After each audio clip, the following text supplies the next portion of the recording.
Hello, and welcome to Topic 3, Lecture 1. And Topic 3 is about the incorporation of the Bill of Rights. Back when I was youngin', I used to have a little sticker, and I put it on this thing called a VCR. You guys might not remember what those are, but they're kind of like old-fashioned CD players. And I had a sticker on my VCR that had the language of the First Amendment on it. And there's the language of the First Amendment. It says, Congress shall make no law respecting an establishment of religion or prohibiting the free exercise thereof or abridging the freedom of speech or of the press or the right of the people to peaceably assemble and to petition the government for a redress of grievances. And so you might be like, well, why did you put a sticker of the First Amendment on your VCR player? Well, I was young and kind of stupid, and I was like, hey, if I can watch whatever I want on my VCR. If I want to watch violent shows, I'm going to watch violent shows. If I want to watch some pornography, I'm going to watch some pornography, right? And so I put a sticker on there because I was like exercising my rights to party. And one day I looked at that sticker and I saw that word Congress. And I was like, wait a second. Congress shall make no laws, etc. And I thought to myself, well, wait a second. I lived in the state of Indiana at the time, and Indiana's sort of a conservative state. And I was like, wait a second. That doesn't say state shall make no law. It says Congress shall make no law. So I got a little nervous because I thought maybe the state was going to bust in and, tell me that I didn't have the freedom to consume some type of expression like a movie. So the question is does the Bill of Rights constrain only the actions of the federal government, right? You see the word there, Congress. Does that mean that the Bill of Rights only applies to the actions of the federal government? Or does Congress have like sort of an implied meaning? Does Congress extend to the actions of any legislative body, a state legislative body, or a city council making ordinances? And that's what the incorporation of the Bill of Rights is. It's asking the question, does the Bill of Rights apply just to the actions of the federal government, or does it apply to the federal government and the state governments? And so that's what we're going to be exploring in this lecture. So what is the incorporation of the Bill of Rights? Well, the incorporation of the Bill of Rights refers to a constitutional principle through which selected parts of the Bill of Rights are made applicable to the states. It's also sometimes referred to as nationalizing the Bill of Rights, taking the Bill of Rights and extending those rights to the actions of state and local governments. Now, for the first 100 or plus years of the United States, as you're going to find out in this chapter, the Bill of Rights did not apply to the actions of the states. They were seen as only constraining the actions of the federal government. This changes after the Civil War with the addition of the 14th Amendment to the United States Constitution. And as you see, as you read the chapter, that today, most, but not all, but the vast majority of provisions of the Bill of Rights applies to the states. In other words, the vast majority of the Bill of Rights has been incorporated to the states. The Bill of Rights has been nationalized. And so this lecture is going to be talking about that period of time prior to the incorporation of the Bill of Rights and how we got there.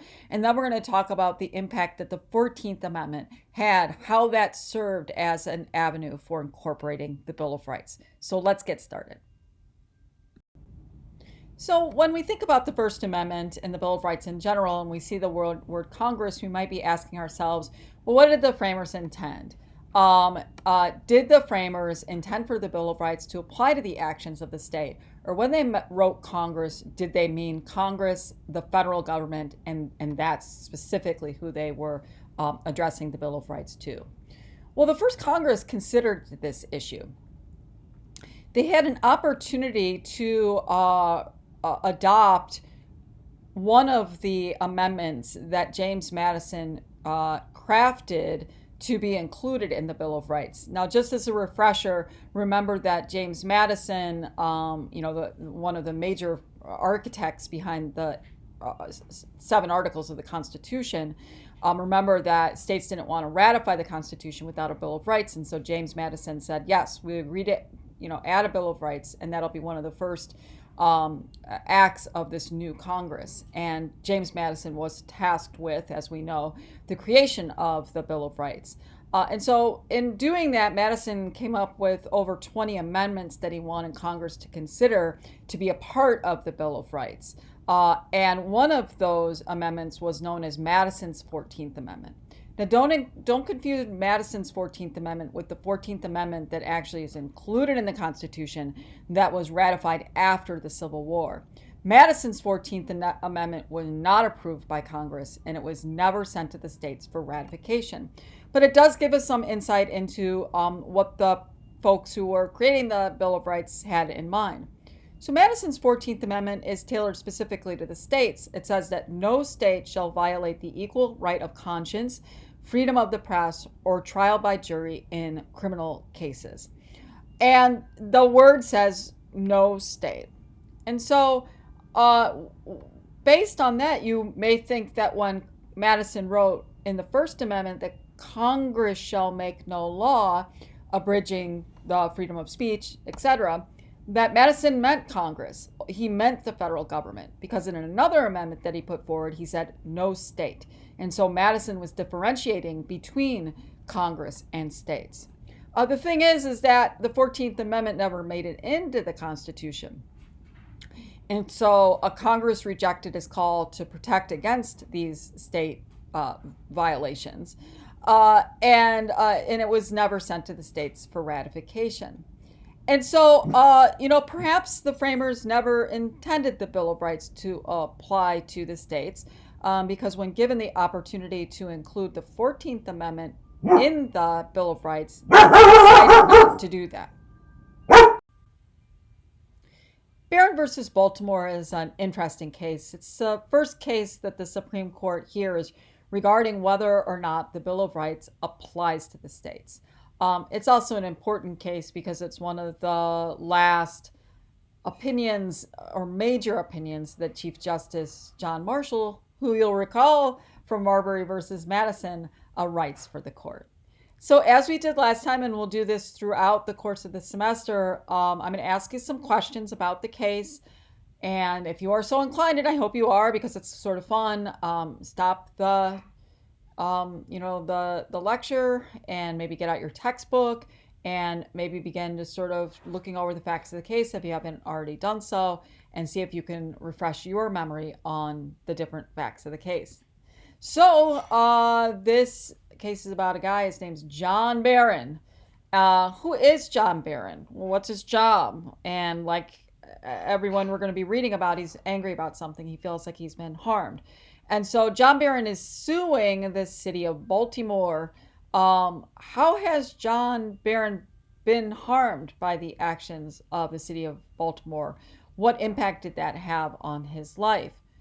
Now, this case is related to the Fifth Amendment. And that's the question that's before the court that we're going to take a look at in a second. So what the heck does the Fifth Amendment have to do with this case? And I'll give you a hint. It has to do with this thing called eminent domain, which is derived from this clause within the Fifth Amendment that's known as the Takings Clause. So yeah, just test yourself. Pause the lecture and then see if you can figure out the answers to those questions. And then we will come back together in a moment. So Barron versus Baltimore is about a person who owns a boat dock. Now, those are actually some pictures I found some pictures on the internet from the Ghosts of Baltimore. And these are some pictures from not the 1830s, but pretty close. On the left-hand side is a picture from the 1850s that shows the harbor in Baltimore and some of the ships that were docked there. And the other one is from the early part of the 20th century, like I think it's from 1910. But it kind of gives you a little bit of a taste for this case. So this case is about Baltimore, the city of Baltimore, that in the 1930s, I'm sorry, in the 1830s, Baltimore becomes kind of a bustling economic hub. It's right on the harbor, and a lot of ships are coming and unloading their shipments, and they're seeing a lot of economic development in Baltimore. And so the city wants to make some changes to the infrastructure of Baltimore to accommodate this increase in business. And so they start building new buildings, and they also start renovating their streets in order to basically accommodate this new influx of business. Now, John Barron owns a wharf where ships come in and dock, and he owns it in the Baltimore harbor, and he has a really really profitable company. The reason is because his wharf has really deep water, and those are some pretty big ships. And so, because his wharf was so deep that he got a lot of business, a lot of ships would come to his dock, to his wharf, because they knew that their boat wasn't going to be harmed, and then they would unload and pay John Barron for the for letting them use his dock and for helping unload the boats. So he had a really good business going. With the city improvements that went on, that the building the new streets led to a change in the water flow in the harbor. And the long and the short of it is a bunch of gravel and silt and sand started accumulating along the shores of the harbor. And John Barron's wharf was greatly impacted by that. He used to have really deep water, but with all the gravel and silt and sand that was now being funneled into the harbor, his wharf became really shallow and made it nearly impossible for ships to come and dock there. And so he's pissed off about that, and he asked the city of Baltimore to give him compensation, because basically it was his private property, it's his wharf, his business. And what the city of Baltimore did was basically take his property away by making it not usable. And so he looked in the Fifth Amendment, and in the Fifth Amendment there's this thing called the Takings Clause. And the Takings Clause is basically saying that if the government takes away your private property, they have to give you just compensation for the property that they took from you. And so he was asking for $20,000 to right the wrong of his his wharf being destroyed. The city of Baltimore did give him $4,500. It was later overturned in a higher level state appellate court. And so John Barron turns to the Supreme Court to find out whether or not the city of Baltimore violated his Fifth Amendment rights to just compensation for a government taking away his private property. So let's see how the court ruled in this case. Okay, so what was the question before the court in Barron versus Baltimore? The question before the court was, does the Takings Clause, dealing with eminent domain, the Takings Clause of the Fifth Amendment, apply to the actions of state governments? And the holding in the case is no, it does not. In a unanimous decision, two of the justices sat out, but in a 6-0 decision, the Supreme Court said, no, the Fifth Amendment does not apply to the states. And furthermore, the court doesn't even have the jurisdiction to hear this case, because this is a dispute with a state. It's not a dispute with the national law or the Constitution, and therefore the court doesn't even have the jurisdiction to hear this case. The reasons that they use in John Marshall's opinion, and I really encourage you to read it, it's fairly easy to read. It says that the Constitution clearly differentiates between the national government and the states. And keep in mind that as you're reading the ruling, that John Marshall uses the word general government and state governments, but when you read general, he's talking about the national government. And so he spends a lot of time sort of talking about there are times in the Constitution where the Constitution tells states that it cannot do things.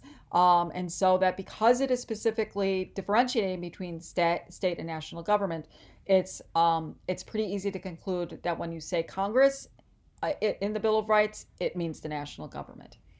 And he basically says that if the states wanted this limit, they would have included it in discussions of the Bill of Rights, and there were no such discussions.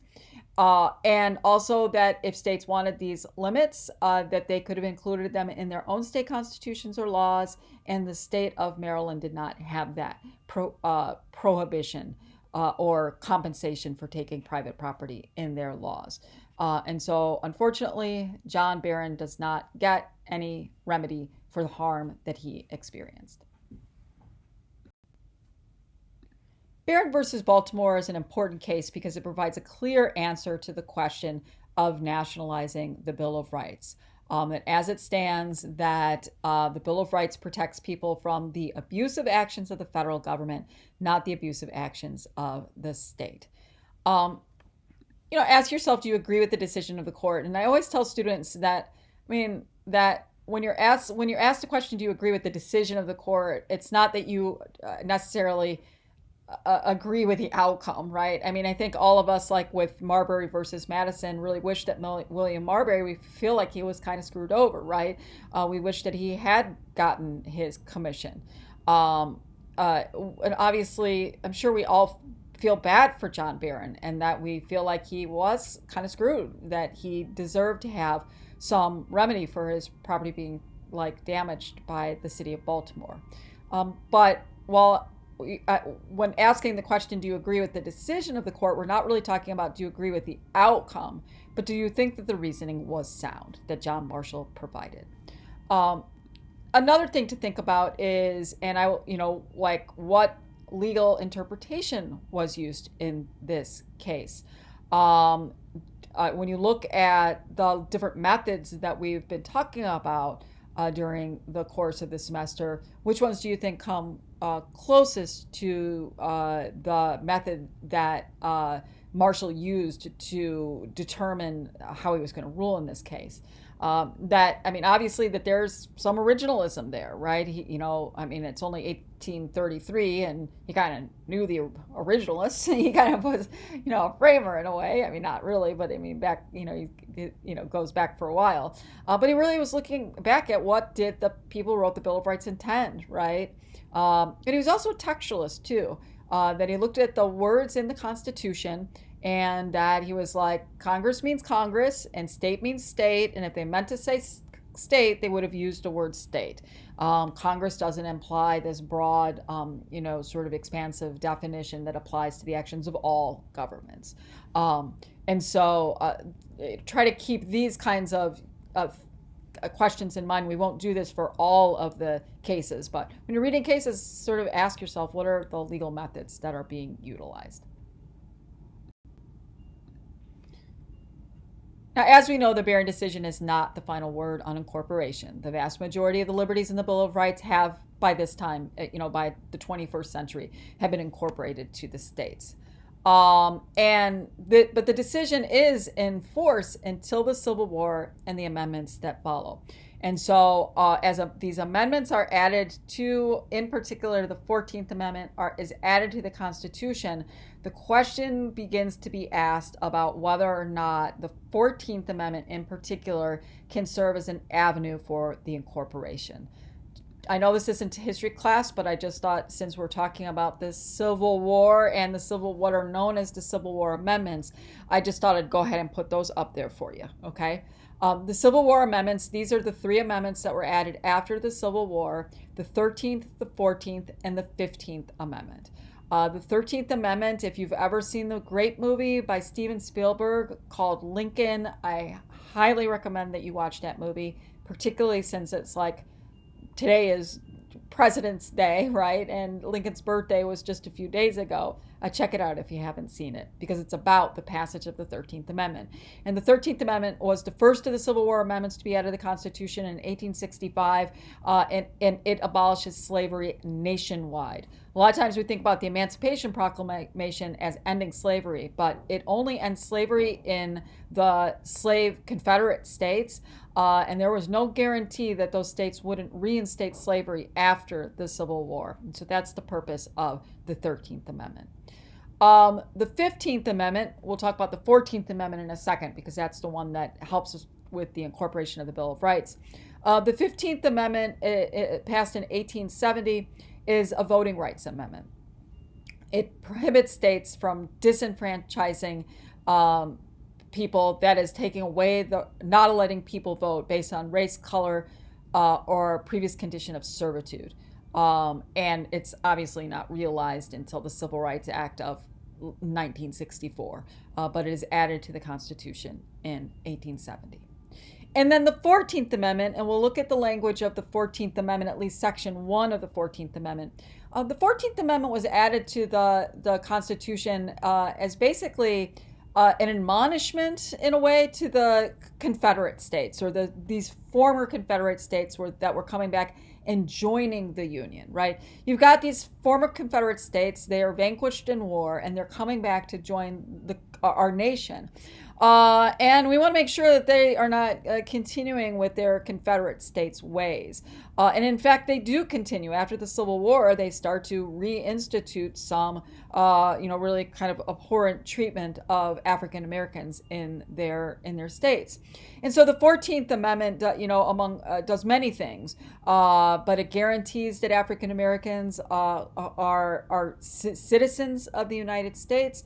It guarantees that states can't treat people differently in the eyes of the law, so the Equal Protection Clause is included in the 14th Amendment. And it also is telling states that it can't do certain things in terms of taking away people's liberties. So let's go ahead and look at Section 1 of the 14th Amendment, because that's what's most important for understanding the incorporation of the Bill of Rights. There are several sections of the 14th Amendment, but the one that's we're going to be taking a look at is Section 1, and that's the language of Section 1 of the 14th Amendment. It says that all persons born or naturalized in the United States and subject to the jurisdiction thereof are citizens of the United States and of the state wherein they reside. No state shall make or enforce any law which shall abridge the privileges or immunities of citizens of the United States, nor shall any state deprive any person of life, liberty, or property without the due process of law, nor deny to any person within its jurisdiction the equal protection of the law. And so right there is everything we were just sort of talking about in that last slide. This is a message to states about what they cannot do, in particular the Confederate states, but former Confederate states, but applies to all states in the United States. In white in the beginning is the Citizenship Clause, and white at the end is what's known as the Equal Protection Clause. But for our purposes, we're looking at the clause in yellow, which is known as the Privileges or Immunities Clause, and the clause in orange, which is known as the Due Process Clause. So you might be asking yourself, well, what does the Privileges or Immunities Clause, and let me just put these up there, and the Due Process Clause have to do with the incorporation of the Bill of Rights? Well, up to this point in time, we know that the Bill of Rights does not apply to the states. But people who want the Bill of Rights to apply to the states, who want the Bill of Rights to be nationalized, look at the 14th Amendment. And the 14th Amendment says that states can't take away the privileges and immunities that all citizens of the United States have. And so that, you might be asking that some people who wanted to incorporate the Bill of Rights looked at that and said, well, what are the privileges of citizenship of the United States?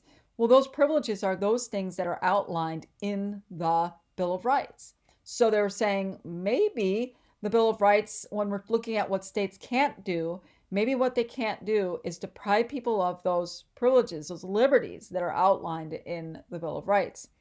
Same with the Due Process Clause. It says there that no state shall deprive any person of life, liberty, or property without due process of law. And you look at that word liberty and you ask yourself, well, where do we find liberties enumerated? We find them in the Bill of Rights. And so since states can't deprive people of liberty, just like how the national government can't deprive people of liberty, what liberties are we talking about? Well, we're talking about the liberties that are outlined, enumerated in the Bill of Rights.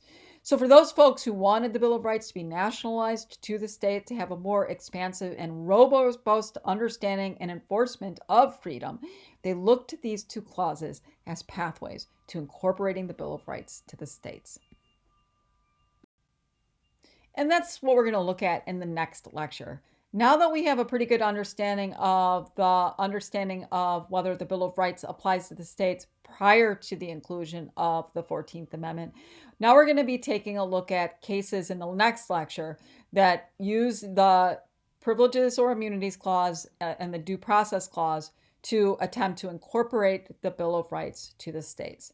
Spoiler alert, the Privileges or Immunities Clause is a dead end. It's the Due Process Clause that serves as the avenue for incorporation.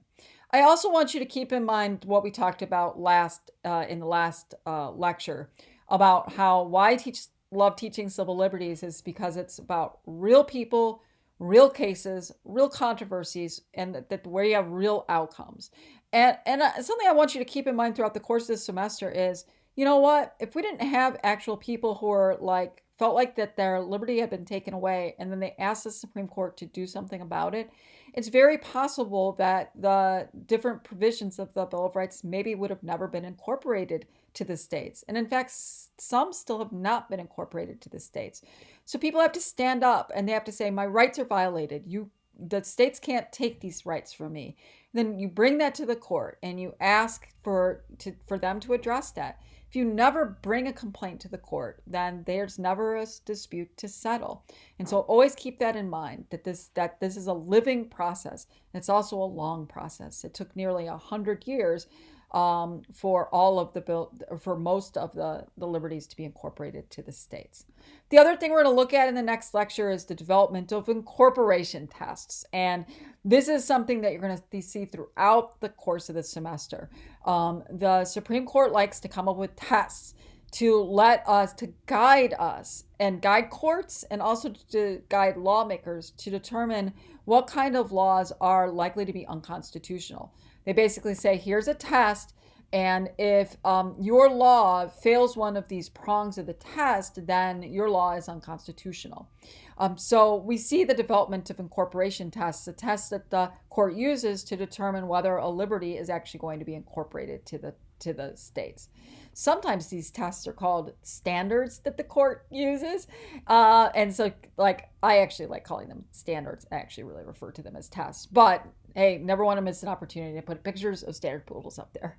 All right, thanks for listening, and I will talk to you again in the next lecture. Bye for now.